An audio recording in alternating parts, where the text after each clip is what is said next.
Okay, today we have joining us our NEC Director, Brian Deese, who's just going to give some brief opening remarks. He'll take some questions, and then we'll do a briefing from there. Take it away. All right. Hello, everybody. Hello. It's good to be here today. All right. Enthusiasm, I like that. So I just wanted to spend a couple of minutes on providing some context on where we are in the economic recovery, and also use some charts, which will be really fun. The president released a statement earlier today saying that our economy, our economic recovery has two components: getting Americans back to work and getting prices and supply chains back to normal. And so I want to provide a little bit of context on our perspective on that issue. So first, today we learned that the number of Americans filing for unemployment insurance fell to its lowest level since 1969. And I will, as I think I have done every time I've come to this podium, reinforce that every time we look at data like this, 1 week, even 1 month can be volatile, so we look at the averages and trends. But if you look at the first slide here, you'll see that the trend underscores that the 4-week moving average for initial UI claims is now down by about 75% since the beginning of the year. And another way to think about that is that at the beginning of this year, there were 18 million Americans who were collecting unemployment benefits. And today, we learned that now that number has fallen to fewer than 2 million. So in addition to that consistent trend, we're also seeing a reduction in 16 million Americans who were previously relying on government benefits that have now transitioned off of it. We also learned last week that the unemployment rate fell to 4.2%, which is, again, the fastest year-to-date decline in the unemployment rate on record. And in this second chart, you see, there we are. This second chart, you see that is not only the fastest decline, but it's also very significantly accelerated from what was projected at the beginning of this year. So the I guess mauve, what color is that? That light brown line. Mauve, is that right? No, okay. I'm getting clear feedback from the front row that it is not. The brown line, the light brown line, shows the projections from the beginning of this year prior to the passage of the American Rescue Plan, which showed that it projected to take our economy until the end of 2024 to get to an unemployment rate of about 4.2%. And now we have reached that in the fourth quarter of 2021, which underscores both the significance of the American Rescue Plan in helping drive a strong labor market recovery, but also just the benefit for the American people of reaching that point. I would just note as well, in terms of labor market strength, that we have also seen encouraging signs in labor force participation, because when the unemployment rate comes down, it can be because people are joining the labor force or coming out. And we saw that the prime age employment to population ratio, which is the metric of that economists generally look at, increased by 0.5% last month, and we've now recovered nearly 85% of our pandemic drop in that metric. So we've seen very strong labor market developments, and those labor market developments are coupled by strong developments in overall economic growth and in household income and demand. And so that puts us in a position where today real household income is higher than before the pandemic. So real household income for the typical American family is $350 a month higher now than before the pandemic in real terms, accounting for price increases, accounting for inflation. And so that strength of the labor market, that strength of household balance sheets, that strength of economic growth positions us uniquely well to deal with the challenges that we face of prices and supply chain issues. In fact, uniquely among industrialized countries, we are the only country that has seen GDP now recover from its pre-pandemic levels, has seen household income recover from its pre-pandemic levels. So that positions us uniquely well. And so on that note, we are, as you all know, very focused on addressing the issue of prices and supply chain bottlenecks head on. from that position of strength. Tomorrow we will get data on consumer prices for November, and I'm not going to attempt to predict what those data are. Outside forecasters expect those data to continue to show price increases to remain at elevated levels, but I want to provide a little bit of context on that front as well. The first is that data is by definition backward-looking, and so it won't capture some recent price movements, particularly in the area of energy. And so, for example, prices of gas at the gas pump are now down nationally. They're down about 9 cents. But to put some context on that, this next chart over here, this shows the inflation-adjusted real price of gas at the pump over the last 10 years. And what it shows is that on average, over the last 10 years, and in fact, this is true over the last 20 years, the average price at the pump for a gallon of gas has been about $3.13 in real terms, inflation adjusted. And so today, 20 states now have pump prices that are below that 20-year average.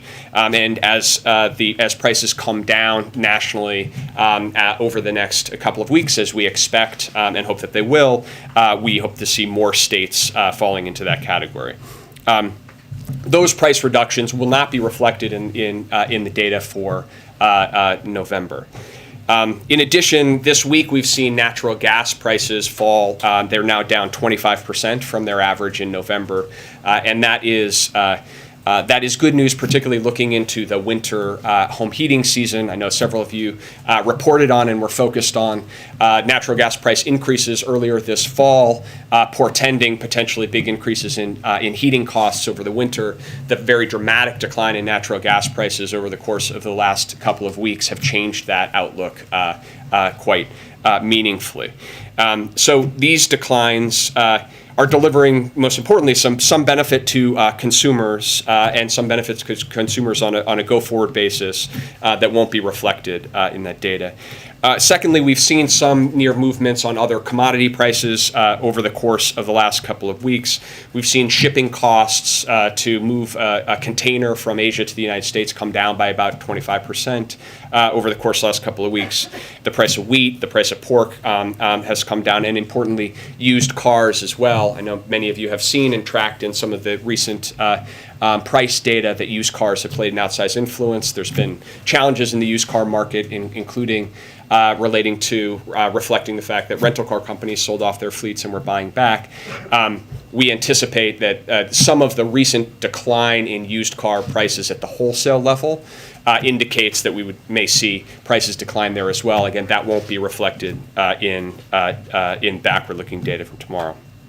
And lastly, the consensus estimates of outside experts continue to forecast and project that price increases will moderate going into 2022. The blue chip consensus for core PCE inflation, for example, by the fourth quarter of next year is down to 2.2%. For example. So that's, I think, important context for all of you in thinking about the data releases, but most importantly, from our perspective, it is a reason to redouble our efforts to focus on both the immediate term and the medium-term steps that we can take to try to address prices and bring down costs for families. That's what we're focused on with respect to our supply chain work, our energy price work, and of course, in moving the Build Back Better Act, which will do more than any piece of legislation in modern American history to reduce costs for families. So with that, I will open the floor. Thank you, Jen, and Brian, thank you for being here. Jumping off right there on Build Back Better, as you anticipate and wait for this new data tomorrow, and I think there's also going to be a new cost estimate of Build Back Better requested by Republicans. How concerned is the White House that it will complicate your efforts to win over those moderate Democrats like Joe Manchin? Well, we are quite confident that if the question is what can we do to address the costs that are most pressing to American families? If that is the debate and that is the discussion, then the case for the Build Back Better Act only gets stronger, and that we are building momentum around that set of arguments. If you step back and you think about a typical family's budget, and what they have to spend on expenses in a typical month, about 60% of those costs fall into housing, healthcare, prescription drugs, childcare, and transportation. That's what the bulk of a family's budget is made up on. And on each of those areas, the legislation that the president has prioritized and is moving through Congress would address and reduce those costs. And so I think that if that's the debate and that's the question, how can we address those costs that families are facing? Again, the Build Back Better Act will do more to lower costs than any piece of legislation in modern American history. And so we feel quite enthusiastic about being able to make that case. Well, one quick follow on inflation. Fed Chair Jerome Powell said that transitory is no longer the right way to describe inflation. He said it now appears that factors pushing inflation upward will linger well into next year. Given that, do you believe that this inflation is now more entrenched and not transitory? What we believe is that price increases elevated at the level that we're seeing hit American families in their pocketbooks, and we need to do everything that we can to address those directly. We also believe that the strength of our economic recovery, the strength of our labor market, and the strength of wage increases and the steps that we've taken to try to provide some relief to American families position our economy and American households uniquely well to address what is a global issue around price increases in the context of supply chains and otherwise. But is Powell right? Will these increased prices last through next year? Well, I am not going to get into the prediction business, other than to say, and I'll echo what I noted at the beginning, is that most outside independent forecasters continue to see price increases moderating meaningfully over the course of next year. Mary? Along the same line, the president did try to set expectations in his statement today, saying expect inflation numbers to stay high, but that doesn't reflect the reality. So when do you expect the reports will actually reflect this? Well, I would just point to some of the real world data that we're seeing, which is that we've seen gas prices come down. We've seen natural gas prices come down. We've seen real progress in unsticking some of the supply chain bottlenecks that have persisted in our economy. I was noting on supply chains that there's actually now some reporting that the principal concern is on the back end of the holiday season, too much excess inventory, and people have over-ordered. And so certainly these are not these are things that don't work themselves out overnight, and I will go back to what I said at the beginning of this. We never over-index on any one piece of data or any one data release, but we're going to stay focused on what we can do to try to address these prices in the immediate term. Thank you, Jen. Just talking about sort of gas prices coming down, Brian. A group of bipartisan lawmakers, 6 of them from Texas, as you're probably aware, sent a letter to President Biden about not reinstituting a ban on U.S. Oil exports. What is the position of the White House on that, considering the letter was sent explicitly saying that the White House is considering a move to that effect? It's not an issue that we're currently focused on. The president, in our focus on energy markets, has made clear to the team that all options should be on the table to try to address challenges in the market and bring relief to American consumers. That's certainly the approach that we have taken to date in our international engagements, our diplomatic engagements, and actions we've taken, including the exchange and sale from the Strategic Petroleum Reserve that the president announced about 10 days ago.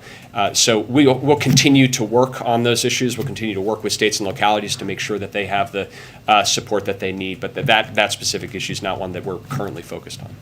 Sorry, just a quick follow-up. In terms of sort of your overall, economic growth sort of forecasts from the White House. Given the fact that the Omicron variant is spreading rapidly, some economists have started factoring in sort of a slowdown in demand and, for services and hiring in general. What are sort of your expectations just over the next few quarters in terms of sort of overall economic growth in the U.S.? Well, we, like others, are obviously tracking very closely the questions raised by the Omicron variant and are waiting and watching the information as we receive it with the understanding that we need to know more, but we are learning some. We've seen some encouraging data coming out recently. But it's something that we will continue to monitor closely and study closely. In terms of the current growth, currently all indications are that the economy in the fourth quarter continues to grow robustly, and we certainly expect that to continue. And our focus is on how we can maintain the strength of the overall economic recovery, the strength of the labor market recovery, while also addressing head-on these price challenges and these supply chain bottlenecks. And to be very clear, that the risk exists that price increases become entrenched in the long term. That's something that would be a real problem for the economy. We are working in looking forward and don't see that in the current environment, but are focused on the steps that we can take to drive that kind of robust recovery going forward. Thank you, Jen, and thank you, Brian. Just a quick follow-up on Build Back Better and then one on unemployment. Given how involved you are with negotiations, what is the most viable timeline right now for passing it? And is before Christmas still realistic? So we want to move as quickly as possible, and we are working very closely with Senator Schumer and the entire caucus on facilitating that outcome. And Senator Schumer has indicated his intention, his timeline, and we're both supportive of that and believe that that's right and viable. We want to move as quickly as possible here. We think that the outstanding issues are getting worked through in the process. We're making a lot of progress. So we want to move as quickly as possible, and we believe there's every reason why we can. And in terms of unemployment, the system now, and I think you referenced this earlier, doesn't account for gig workers and self-employed who were on uninsured unemployment insurance, but then they ran out if they were pandemic related. So is there any way you're tracking the number of those people who might not be included in the numbers but might still be struggling? And is there anything that you can do to help them? So there's sort of two elements of that question. The first is that there were people who were previously receiving unemployment insurance are no longer receiving unemployment insurance are obviously not reflected in the UI claims, and these reflect the people who are receiving government assistance, and that has come down dramatically, as I said, from 18 million to less than 2 million. Within that category, people who were on unemployment insurance and then come off unemployment insurance, the way to track that data is really to look at the labor force data, because those people could either be in the labor force actively looking for a job, or they could be employed, or they could end up out of the labor force. And so one of the things from an economic point of view, one of the concerns that you have is to track the labor force participation, because if people come off of unemployment but they leave the labor force entirely, then that's an outcome that you hope to avoid. So that one of the positive indications in our current labor market is that what we're seeing is, even as the number of people receiving unemployment insurance has come down dramatically, labor force participation has stayed steady and started to tick up, which suggests that people are coming back into the labor market, finding jobs in many cases, or are actively looking for jobs. But that's the sort of best proxy to get at what I think you're trying to refer to. Thank you. Brian, some of the administration's critics have said over the last few months, as these reports come out and show inflation is rising, that the administration highlighting the bright spots like unemployment is glossing over the reality that people are paying more for food and things, basic necessities. And a lot of the people who are impacted the most are the poorest, or they're on fixed incomes. They might not be moved by an unemployment statistic. So what's your message to those people, especially getting closer to the midterms? Yeah, absolutely. And just to be very clear, the issue of increased prices hits people in very practical ways in their lives, and no one likes to pay more at the gas pump. Nobody likes to pay more at the grocery store. And for people who are a lower income, it can be tough. I think the message is that employment and our labor market are really important ways in which people can seek and find economic opportunity and prosperity. And the fact that wages are increasing the most for people in the bottom 40% of the income distribution is something that hasn't happened in our economy in some time, and is really positive, because what it means is that there are more job opportunities, and job opportunities at higher wages for people to move into. That's point one. Point two is that in terms of household income and their balance sheets, if you look at the bottom 25% or the bottom 40% of households, and you look at both the increase in wages that people have received and the benefits that people have received, because in the American Rescue Plan, for example, we passed a child tax credit that is now going to families on a monthly basis. We provided checks to people in there. And you look in the aggregate, household income for those people in the lower ends of the income spectrum is actually higher today on a monthly basis, even when you take into account increased inflation. So that's not true for every person, and every individual has challenges, and we want to speak to all of those. But in terms of overall, economically speaking, because of the strength of the economic recovery, the strength of the labor market, and the support that we've provided over the course of the year, people are better positioned today to deal with these challenges, which are real and which are tough, and which is why we're focused every day on what we can do to try to alleviate them. Does the administration see inflation as a driving need to extend the child tax credit? Our view is that the child tax credit is a really important basic support for families, and that we should extend it, and we should extend it because it's doing what we hoped it would do, which is dramatically reduce child poverty in America, dramatically reduce poverty in America, and give families some breathing room in a very strong but uncertain recovery. So certainly it's the President's position that we should do that, and we can do that. I would just underscore, we can do that as part of Build Back Better in a way that is fiscally responsible, fully paid for, won't add to any inflationary pressures in the economy. Heather? Yes, thanks. Brian, can you give us any timing on when the President may name additional Fed nominees? Is that process drawing to a close? Could we see something next week? I cannot. Josh? You alluded to the forecast for tomorrow's number. I know you didn't want to name any, so allow me. Great. 6.8% is our median estimate year over year. That's higher than last month, which was 6.2. The month-over-month figure is 0.7 or 0.9. So in other words, they're sort of showing different things. Year over year is getting worse, month-over-month getting better.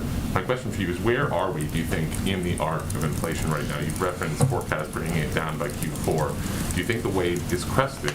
When you talk about backward-looking data, do you think that inflation is leveling off, the data aren't just capturing it, or do you think it's going to get worse before it gets better?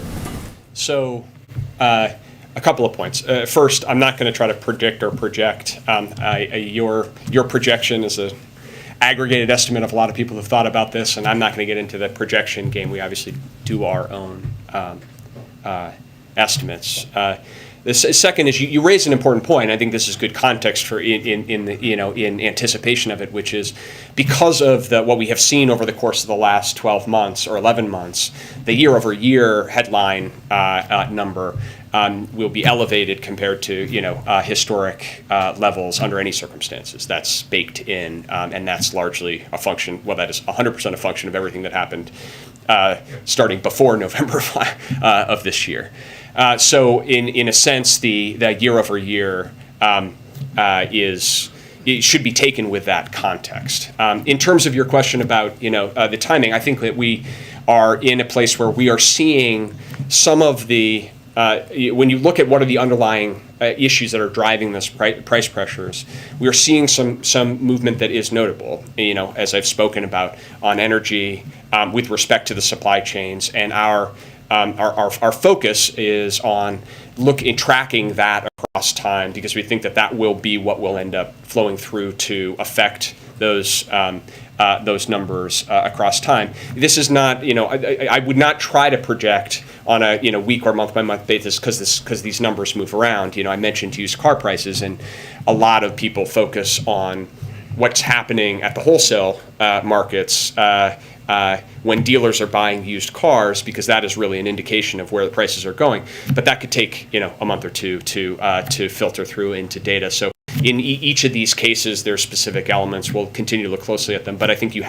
are seeing in some important areas some movement that is notable. Do you think the wave is cresting, or is it too soon to say? We're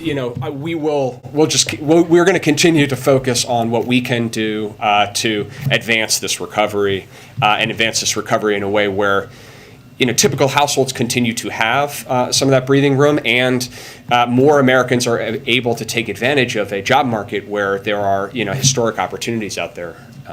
Phil?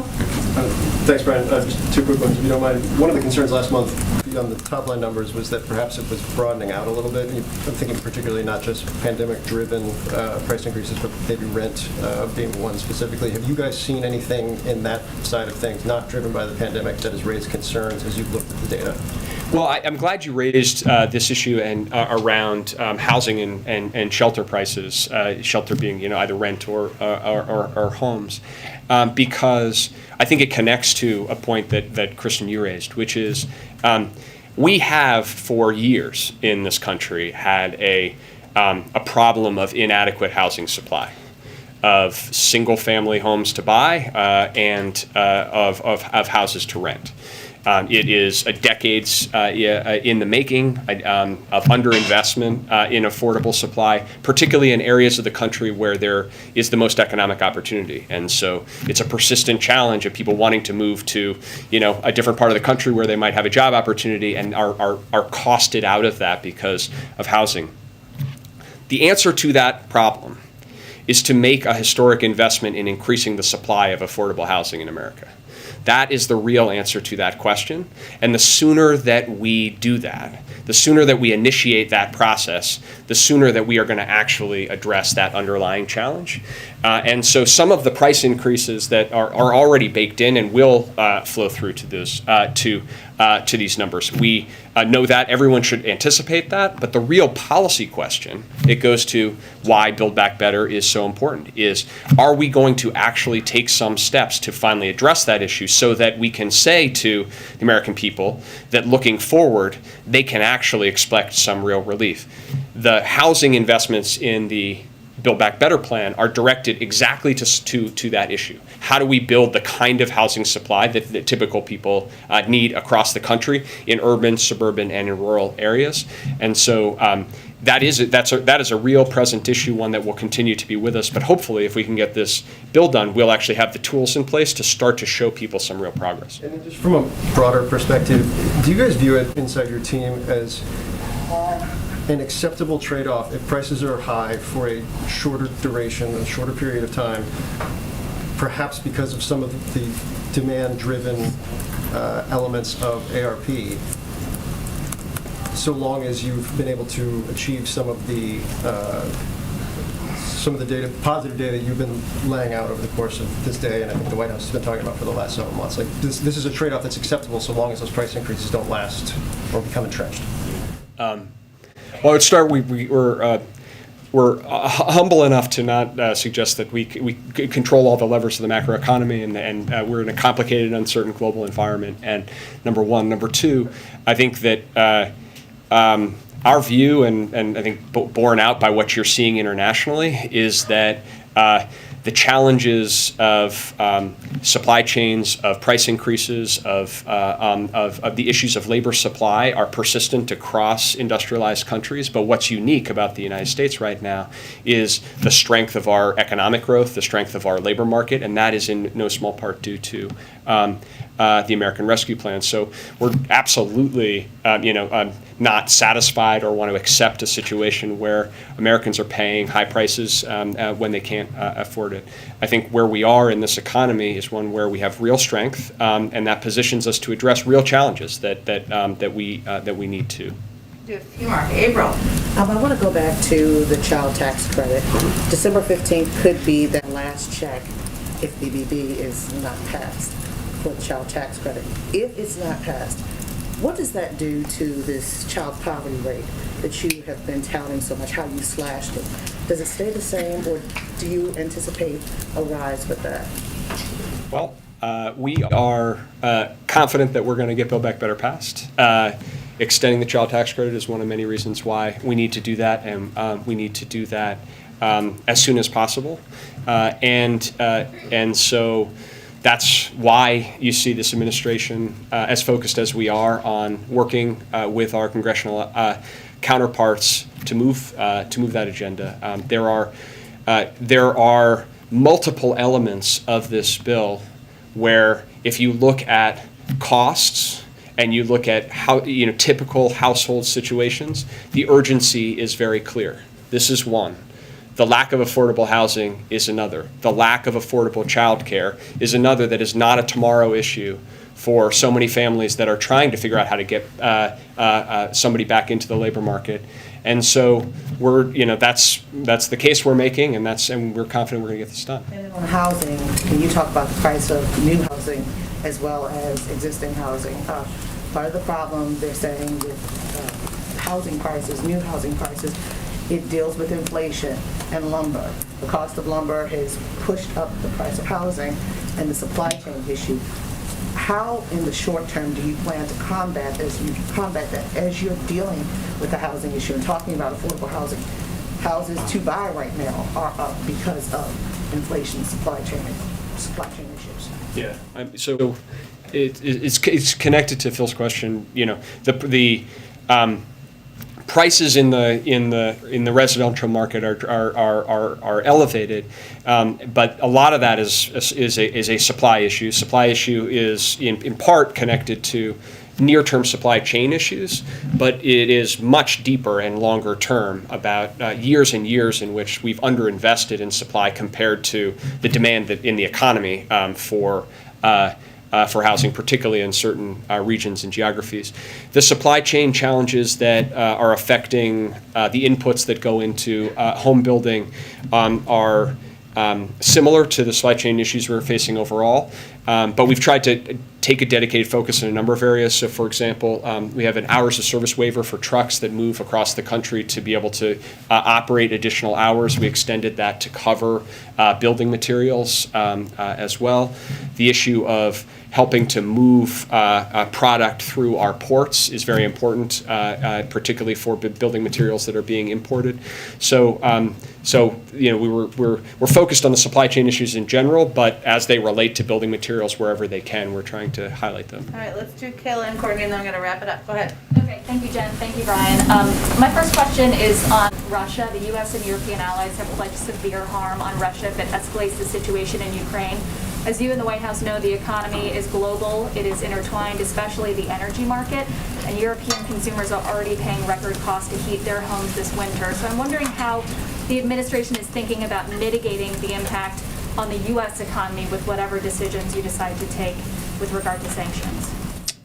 So I will leave the question of sanctions and the impact on our European counterparts to Jake and to Jen. I think they've spoken to them and the sort of dynamic involved there, including as it relates to Nord Stream. With respect to U.S. consumers, the natural gas in particular is an issue that is a commodity that doesn't trade globally, and so the decline that I referenced earlier, 25% decline in natural gas prices since November, that's the price of U.S. Natural gas, which is about, I haven't looked in the last day, but 4 to 5 times lower than in Europe. And that's for a set of reasons, the export constraints.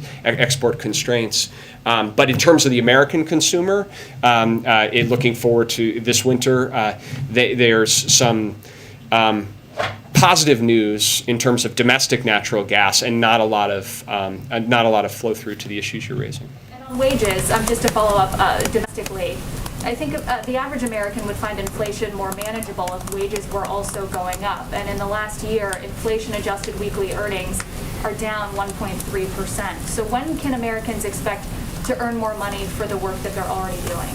Yeah, it's a good question and good context to connect to the earlier question as well. So if you look at wage growth, it's important to look at it through a couple of lenses. The first is, where is that wage growth happening in the income spectrum? And what you're seeing is wage growth today that is fastest and strongest in the bottom half of the income distribution. So for working families that are making less, they're seeing their wages increase more, and in many cases significantly faster than price increases. So that's point one distributionally. The second is in terms of overall household balance sheets, the income that families have.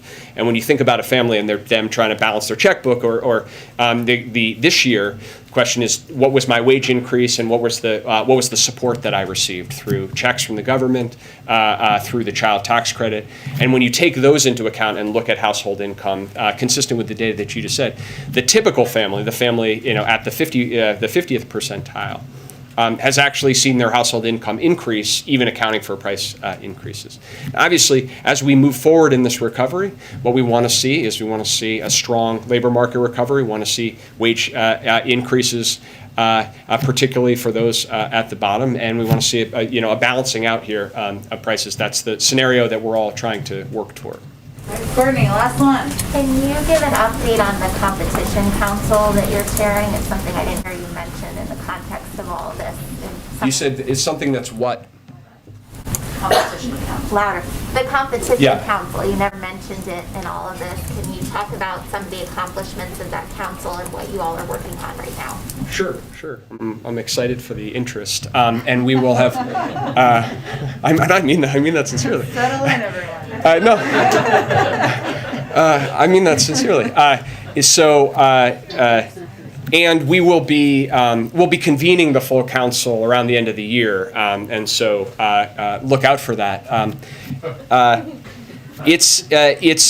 can talk about some of the specifics, but I will say that actually, it's consistent with a general philosophy that does interact with a lot of the things that we were discussing here, which is that the core directive in the executive order was to pursue pro-competition policies across the federal government, across agencies, and use antitrust statutes, enforce them robustly across agencies as well. And so this intersects with a number of the issues that we've discussed. I would note positively that the House this week passed a bill on increasing competition in ocean shipping, which is something that we encouraged as part of that executive order. But more directly, you take an issue like the railroads and the lack of competition in that sector. Well, that affects this question of how do we unstick bottlenecks if there's not sufficient competition among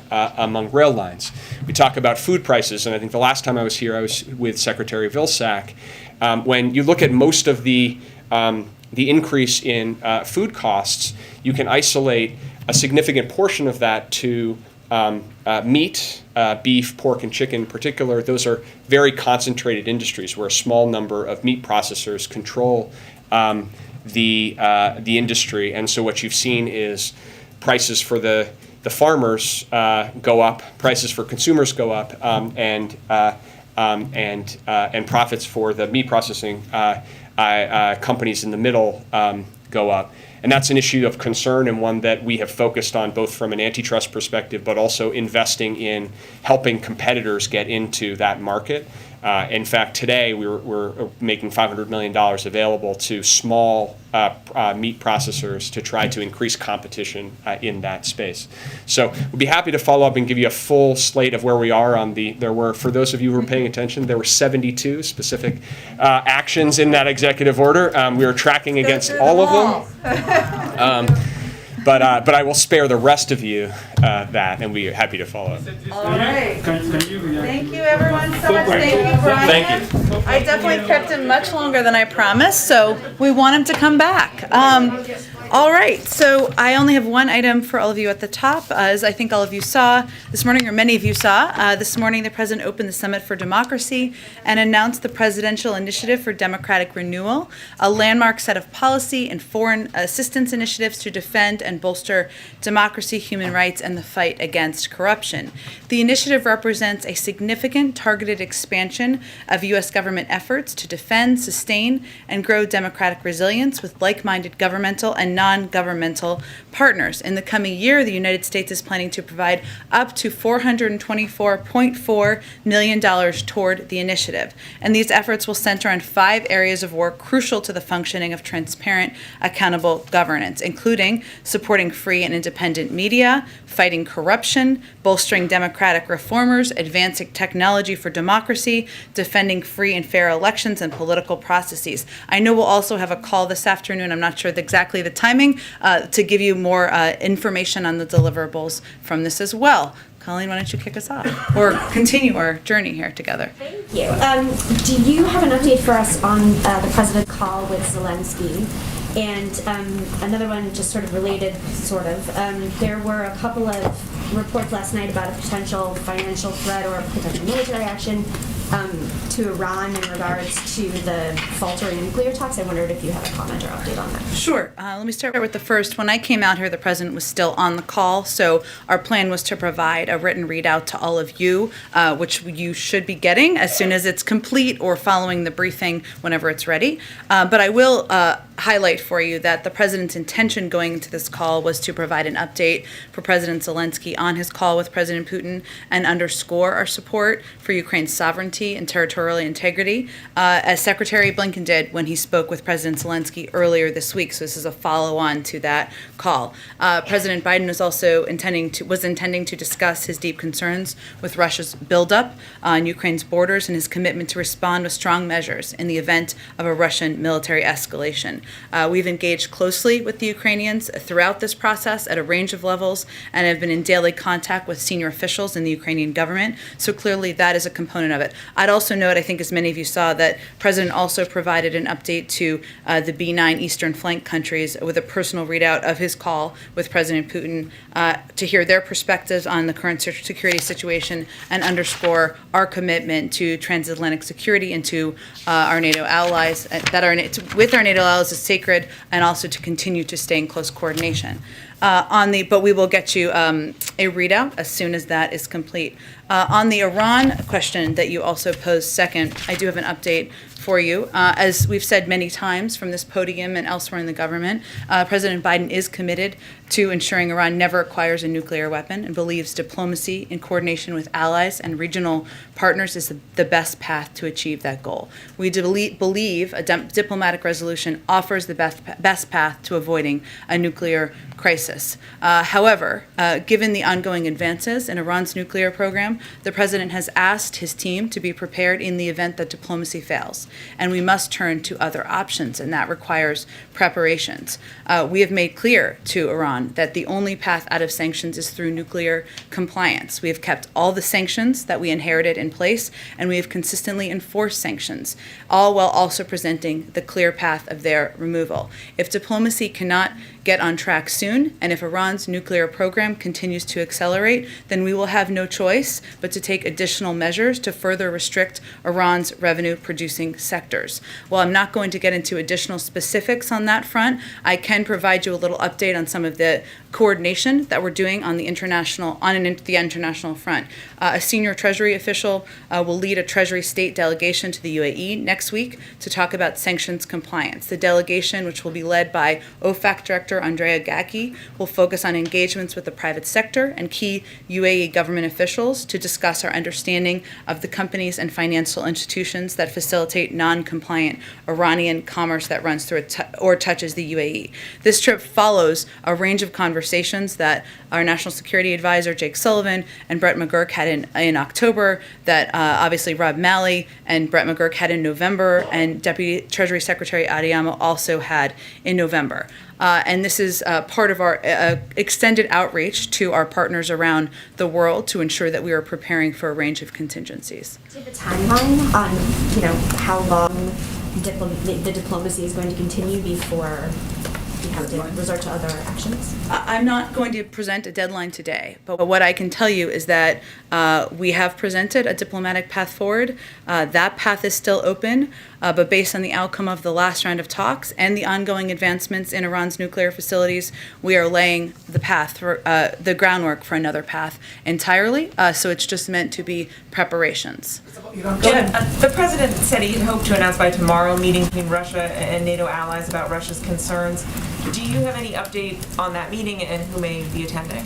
I think what the president was referring to is a range of discussions and engagements that we're continuing to have today. The B9 as an example of that. Obviously, there are a number of NATO partners involved there. And of course, we will, while I have nothing to preview at this point, two presidents tasked their teams to follow up, and we expect that to continue as well. So it was not meant to be an indication of a deal cut, concessions made, any formal format or anything along those lines, more about the commitment to ongoing engagement. And you said, you don't know what Vladimir Putin's next move is here. It's not clear yet whether he's made up his mind whether or not to invade Ukraine. But just now, the Russian president said the situation in southeast Ukraine resembles genocide. That was how he described it. Is that something that you would view as a rhetorical escalation?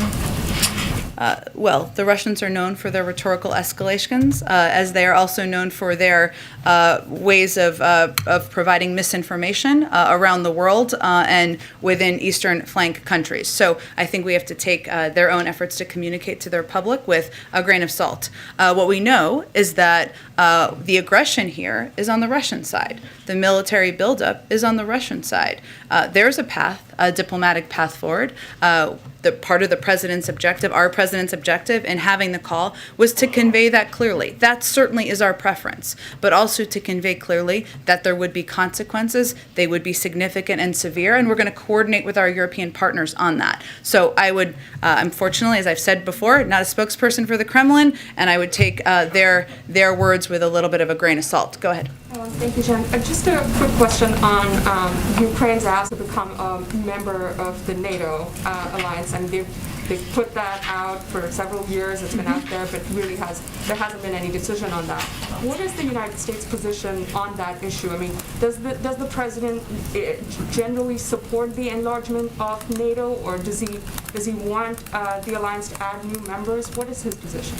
Well, and indeed, the president has spoken to this in the past, and obviously there are requirements that any country, which the president certainly supports, any country aspiring to join security alliances, NATO and others as well, and he certainly supports the aspiration of Ukraine. There are certain requirements that they would need to meet on a range of issues, including corruption and other topics, and it's obviously up to NATO partner countries and NATO, the alliance, to determine what the path forward looks like. As the sort of the biggest member of the alliance, largest member of the alliance, what is the U.S. telling NATO on this issue specifically, and is the president perhaps offering any assurances to President Zelensky today as he speaks to him on this issue? No, the president's message has been clear. He certainly supports the aspiration of Ukraine, as he supports the aspiration of a range of countries, again, to join security alliances around the world. There are certain requirements that need to be met. Those are well known, and the United States, as a member of NATO, supports that path. Sorry, a quick question on the Senate passage of the Republican bill yesterday to overturn President Biden's vaccine mandate for private employers. Are you concerned, given sort of the Democratic support that a bill actually was able to get, are you concerned that it perhaps will actually be able to, interest some centrist House Democrats to maybe join in and secure a vote on that? I understand the White House has said that, you will veto the resolution if it lands on the president's desk. Well, I think what's most important for people to know out there and to understand is the reason why the president proposed these requirements, which include not just a vaccine requirement, but also a testing option, testing once a week, which we feel, and I think the American people feel, is quite reasonable in order to keep workplaces safe, keep schools safe, keep stores safe where people are out there Christmas shopping and holiday shopping safe. We also know that it's steps that economists support. It's steps that 60% of businesses have already put in place. So again, we're hopeful that this doesn't come to the president's desk. I can't make a prediction of that. I'd leave that to the vote counters or the whip counters in the House. But if it comes to his desk, he will veto it. Go ahead. Thanks, Jen. Apart from whatever President Zelensky might have asked the president for today, can you clarify what Ukraine has formally requested of the U.S. as they prepare for any potential invasion? Have they requested support for air and naval defense or electronic warfare, as an example? Well, we're not going to get into specifics of private requests made through diplomatic and defense channels from the Ukrainian government. If they want to speak to that, they certainly can speak to that. I would note that there have been requests made over the course of time, and the United States has provided, over the course of some time now, I guess, $400 billion, I believe this is correct, $400 million, sorry, billion would be a lot, $400 million in security assistance that we've committed to Ukraine this year as a part of our efforts to support their sovereignty and territorial integrity, and that includes $60 million of security assistance that we announced during the president's visit in September, which we're still providing, we're still delivering to the Ukrainians. So in terms of their specific requests, what they want to convey privately, if they want to convey that publicly, that is certainly their prerogative, but we would not do that on their behalf. Got it. And the head of Ukraine's military intelligence service is quoted in the New York Times saying there are not sufficient military resources for repelling a full-scale attack by Russia if it begins without the support of Western forces. Has Ukraine expressed a similar sentiment to the administration, and do you have a response? Again, I'm not going to get into private diplomatic conversations, but I will convey to you, and what the president would convey, has conveyed, I'm sure is conveying directly to President Zelensky. Our objective is to make clear the significant and severe economic consequences if Russia were to invade Ukraine, not just from us, but from the global community. Obviously, it's up to President Putin to decide how he's going to respond to that, what steps he may or may not take as it relates to that. But I think what the public should see clearly, whether it's the Ukrainian public or the global public, is that the United States is standing up for what we believe are democratic values, for the territorial the sovereignty of Ukraine, and our objective is to prevent that from happening. And one quick one on vaccines. Based on conversations Pfizer has had with the administration, should Americans be mentally preparing for a fourth shot? I would point you really to what the CDC and our health and medical experts have conveyed, and they will continue to evaluate and assess what is needed for the American people and to keep people safe. But I don't want to get ahead of their reviews of data. Go ahead, Jackie. Thanks, Jen. On vaccines, Amtrak, which we know is near and dear to the president's heart, announced that they will potentially have to cut some long-distance routes because they don't have enough employees to operate when the federal mandate takes effect. And that's despite them reporting on the Hill today that 94% of their employees are vaccinated overall. Amtrak got $66 billion from the infrastructure deal. Now they're talking about having to make cuts. Is this policy undermining the president's own legislation? Well, first I would say, and you touched on this, Jackie, but it's great news that 94% of Amtrak's workforce is vaccinated. That is an enormous percentage of their workforce, to state the obvious. They also still have about a month before the deadline for federal contractors on January 4th, or at least a couple of weeks, 4 weeks approximately. What we have conveyed to employers is that post-deadline, we expect employers will follow their standard HR process. That means for employees not in compliance, they'll go through education, counseling, accommodations, and enforcement. That would be what the process would be to play out. But of course, these requirements, we don't expect these requirements will cause disruptions to services that people depend on. There's some time to implement it. We're, of course, working with all federal contractors and federal employees and parts of the federal government to implement this moving forward. And then on Ukraine, there are some reports that the U.S. is pressuring Ukraine to cede land to Russia as a way to deter them from invading. Is that true? No, that's absolutely false. Go ahead. Jen, thank you. Staying on Ukraine, Russian troops are still amassed along the border. Do you have any indication at this point that the president's strategy is working?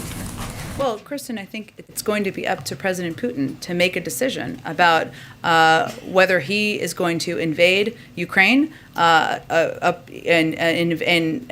send a message to the global community that he does not respect the territorial integrity of a country, when the United States, our European partners, are sending a clear message that there will be significant economic consequences, severe economic consequences, beyond, as Jake Sullivan said the other day, what we have seen in 2014. So at this point, obviously, you would know if they have made the decision to invade. They have not. But again, it's the ball is in his court. And we know that Ukraine, some lawmakers on Capitol Hill have said that they want more military equipment now. I know we don't have a readout yet of the call, but are there any discussions about potentially sending that equipment now and not waiting until there's further invasion? Well, there is equipment that we're continuing to provide. That is a follow-up from the President Zelensky's meeting with President Biden back in September. So that is something they're continuing to receive. And of course, there are a range of options under consideration, but nothing I can preview at this point in time. More. They're basically saying, yes, that is the case, but given this current situation, they actually want it. Absolutely. I understand that, and they've conveyed that publicly. I don't have anything to preview at this point, but certainly we have been a strong supporter of not only the sovereignty of Ukraine, but also through security assistance, and the president has a long record of that. I could do one just domestically on the child tax credit, and really just following up on the question that April was asking. Yeah. Are there any discussions about potentially pulling that piece out of Build Back Better and passing it unilaterally as a standalone bill if Build Back Better doesn't pass by Christmas, so that there isn't a lapse? Well, I think April, I don't know where she went. Okay, there she is. I was pointing to her in the ether there. April raised an important point here, which is that December 15th would be the last child check from the child tax credit because it would expire January 1st. One of the reasons that we have been pressing for the passing of the Build Back Better is because there are key components of this package that would lower costs for American families early next year. So when we talk about inflation and we talk about costs and how they're impacting families' budgets, that's why we, Leader Schumer and others, have been pressing so hard to move this forward. In terms of the mechanics of legislative vehicles, I'd really point you to the Senate on that. But again, that is a timeline, and that is something that we are well aware of. And to go back to, I can't remember who asked the question before, maybe April, maybe Jackie, I'm not sure. It is true that in part because of the child tax credit, we cut child poverty in half. I'm not an economist. I can check and see if there's more predictions of what the impact of the lack of existence of that would be, but that sends a clear message about the impact that has had on low-income families, on families who are struggling to put food on the table, and it's been a pivotal contributor to our success in doing that. Go ahead, Kath. Thanks. I just want to circle back to the president's comments yesterday about NATO allies. He said that he hoped by Friday he would, quote, be able to announce meetings at a higher level, not just with us, but with at least 4 of our major NATO allies and Russia to discuss the future of Russia's concerns relative to NATO writ large. Are these meetings, conversations not happening? And if not, what was he talking about exactly? Well, he has a call with the B9 this afternoon. That's something that includes a number of NATO allies. And of course, we are in touch every single day with a number of NATO allies and partners. And as I noted a little bit earlier, when he had the conversation with President Putin, they discussed and agreed to have their teams follow up in ongoing discussions and engagements. In terms of any other format or forum, there's no current mechanism for that. But right now, our focus is on engaging with the Europeans, many of our NATO allies doing that at a very high level, as the president referenced, and also following up, as was discussed in his call with President Putin. I expect some kind of announcement tomorrow about some sort of conversation with the sort of entities he's talking about accommodation. Not one that I have to predict at this point in time. Go ahead. Oh, go ahead, Catherine. Go ahead. The president today spoke about global press freedom during the summit. Yeah. Just wondering if he's going to commit to holding a year-end press conference. Well, one, I would say that global press freedom is something that he feels is important to stand up for, not just here, but when he is traveling around the world and ensuring that your colleagues around the world who are dealing with circumstances where they are put in jail, they don't have access to any officials, they are restricted from covering global events, human rights abuses around the world. Not that what you don't all do isn't very challenging. I'm not suggesting that, but there are a lot of circumstances around the world that I think even go beyond. I would say the president answers questions multiple times a week. I think he's done it already several times this week. I don't have a formal press conference with embroidered cushions to predict for you at this point in time, but I can assure you that he will take your questions many, many times before the end of the year, and he looks forward absolutely to doing that. Go ahead, Josh. Can I just ask quickly on Iran? Yeah. You spoke to measures preparing. Are there particular sectors that these sanctions would be aimed at, or can you give us any more detail about what options are on the table? Sure, certainly understand your question, Josh. I think part of the effort of our OFAC director and going to the UAE to have these discussions is to have these discussions at that level about the range of sectors and options, but I don't have anything else to preview at this point in time. Concerned that existing restrictions are being violated with regards to this trip, like people are finding a way around existing? We're talking about, we have kept the sanctions in place. We're talking about additional steps should they be needed. Obviously, a diplomatic path forward and having a constructive dialogue through the P5+1 format is our objective, but we're preparing a range of options in addition to what we have in place. Did any of the P5+1 on these measures? That's part of our discussions, and this is part of our OFAC director's trip is building on conversations that Brett McGurk, that Jake Sullivan, and others have been having in Europe as well. Go ahead. Just a quick question on, just real quick question on the Democracy Summit. You Sure. mentioned the $424 million. Yeah. Do you have a sense how much of that is already appropriated versus how much would need to be approved from Congress? Let me check, Scott. It's a really good question. I don't have that in front of me, but I will check for you, and I'll get that around to all of you after the briefing. Go ahead, Ashley. Two very quick questions on Ukraine. One, why did President Biden immediately call top U.S. allies right after speaking with President Putin and waited 2 days to call President Zelensky? He was traveling yesterday, I think, as you all know, and he was looking forward to having a good, lengthy call with President Zelensky today, which I expect he will do. I would note that we also followed up with Ukrainian counterparts at a lower level than the president, so it was just a matter of scheduling and getting it all on the books. And yesterday, the president also said that combat troops on the ground in Ukraine are currently off the table. Can you give us a sense of what would change that calculation when they would be back on the table? That's not currently part of our discussion or part of our policy calculations, so I don't have anything to predict on that front. Can I ask you Go ahead, Dylan. Thank you. On Afghanistan, there's, in recent days, some parolees or people seeking parole have started to be denied who are looking to flee from Afghanistan. I understand this system has been flooded with, I think, roughly 30,000 applications, but some of the lawyers for those parolees or applicants have said that the documentation requirement, including specifying an address or a specific threat, given that it might have been 10 years ago or their home might have been destroyed, is a pretty high standard. Is the president currently satisfied with this system of humanitarian parole, or is there any thought of lobbying Congress for another special parole program? Well, here's what we're doing. I know you didn't exactly ask me this, and you followed this closely, but for others, through Operation Allies Welcome, we're proud to have welcomed more than 74,000 Afghans to the United States and have received funding from Congress to accept up to 95,000 through Operation Allies Welcome through the current fiscal year. So obviously what we're doing now is continuing to process through a vetting process and there are requirements of that, of course, as there should be. That's in addition to Afghans who are admitted through the U.S. Refugee Admission Program and other pathways. You touched on this, Zolan, a little bit, but the infrastructure to support refugee resettlement was decimated by the prior administration. We've been working hard to rebuild that capacity. I would say the success we've had to date of welcoming that number of people is a reflection of the fact that we've made some progress in that regard. And right now, DHS is processing applications for Afghan nationals located outside of the United States who are seeking humanitarian parole based on urgent humanitarian need or significant public benefit reason.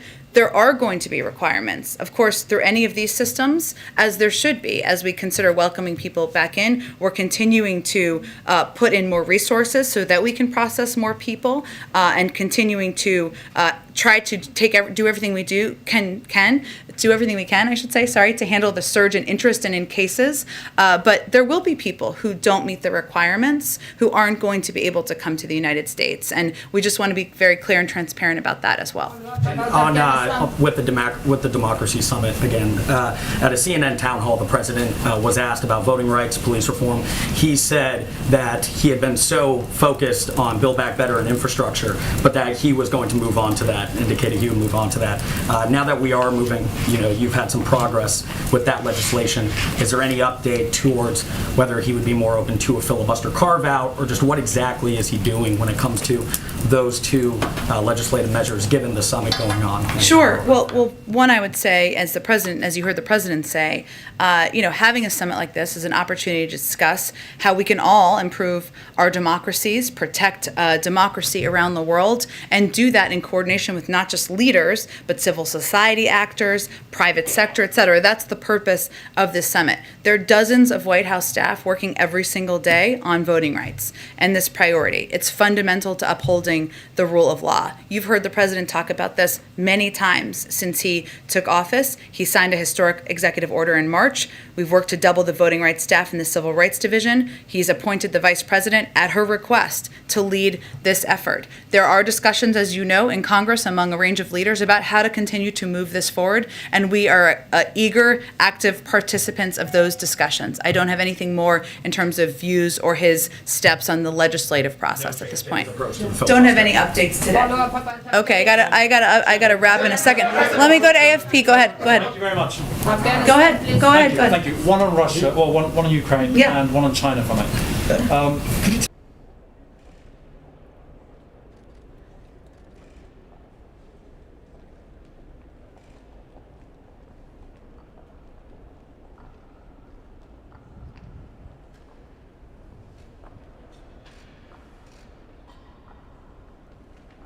Is he talking about cutting some sort of deal with Putin about we won't do this if you don't do that?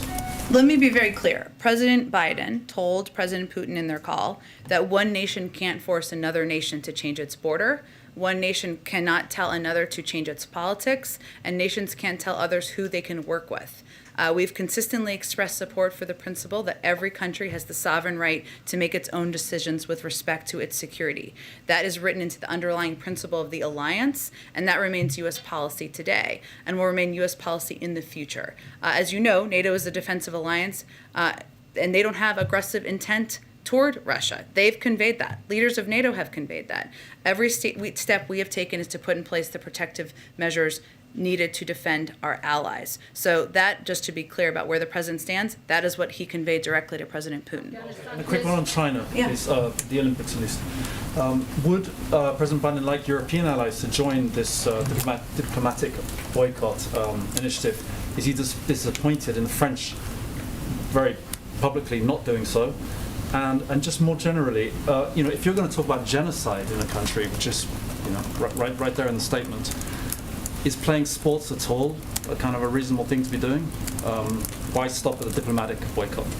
Well, first I would say this is the decision we made, the United States made. The United States has been a leader in holding China accountable as it relates to human rights abuses, what we've seen in Xinjiang, which again the president and we have referred to as a genocide, and we have taken steps at the global level to lead this effort to put accountability measures in place. As it relates to the Olympics, we made a decision, the president made a decision, that we cannot continue with business as usual, that not sending a diplomatic delegation was making that clear, not just to China, but to the global community. There are others who have followed that same pattern and have taken that step as well. We leave it to other countries to make their own decision. I'm not going to express support, disappointment, or anything like that from here.